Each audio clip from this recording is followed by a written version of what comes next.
Hey there. I love how specific the Bible is. Any situation that you can think of, God's Word deals with. Today we're going to look at a situation where God tells you how to deal with jealousy in your marriage. Have you ever had a situation where you were a little suspicious of your husband or your wife, or just jealous of their affection? What do you do in that situation?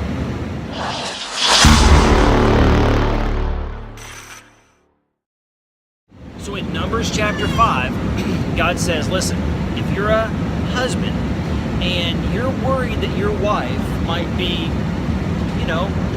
having another affair, having a relationship with another man, you need to go to the priest, and she goes to the priest with you, and then she drinks some, dusty water, and then he pronounces a curse on her if she is doing this thing, and she's supposed to swear if she is or isn't, that she's not.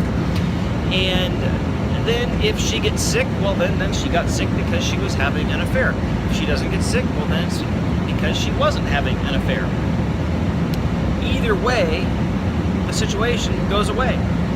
Now, these situations are like case law, okay? Case law means that you take one case and you extrapolate from that case what you do in other cases. And so, obviously, if you're a woman and you have the same problem with your husband, you think he's having an affair, well then you would do the same thing. What does this tell us? Well, this tells us that God does not want you to have affairs in your marriage, number one, but also God does not want you to have suspicion in your marriage. And one way or the other, this ended it. Either, if he or she was having the affair, they got sick and died. Okay? That's over. No more affair, no more husband, no more wife. But if they weren't, then the suspicion ended. But God didn't want it to go on and on and on with suspicion. What do we do in our marriage? Well, here's the thing. God doesn't want me as a pastor to give you some dusty water to drink and, make pronouncements of, fidelity or not. But it does tell you that you need to tend to your marriage. Almost all sexual sin is because of extreme loneliness. Sex is not about, some great feeling. It has to do with the desire in the heart for connection. And it's sad, but in marriage, we fail to tend that relationship of love and care and concern. You've heard it said so many times, but sex does not begin in the bedroom. It begins in the kitchen. It begins with the hello, how you doing? Let me get you coffee. It has more to do with tender care and affection, and that's what the human soul is really desiring.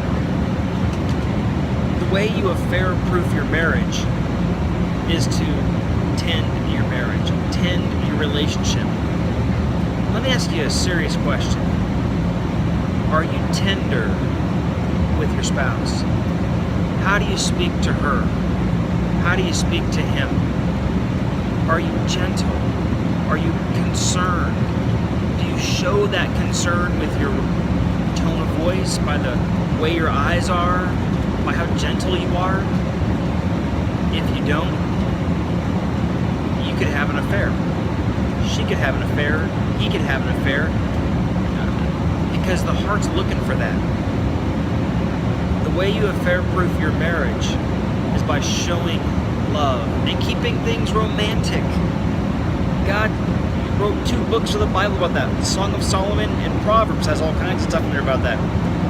My advice to you is to, after you read Numbers chapter 5, think about your own relationship and ask God, are you as gentle and loving and caring and concerned and compassionate as you ought to be?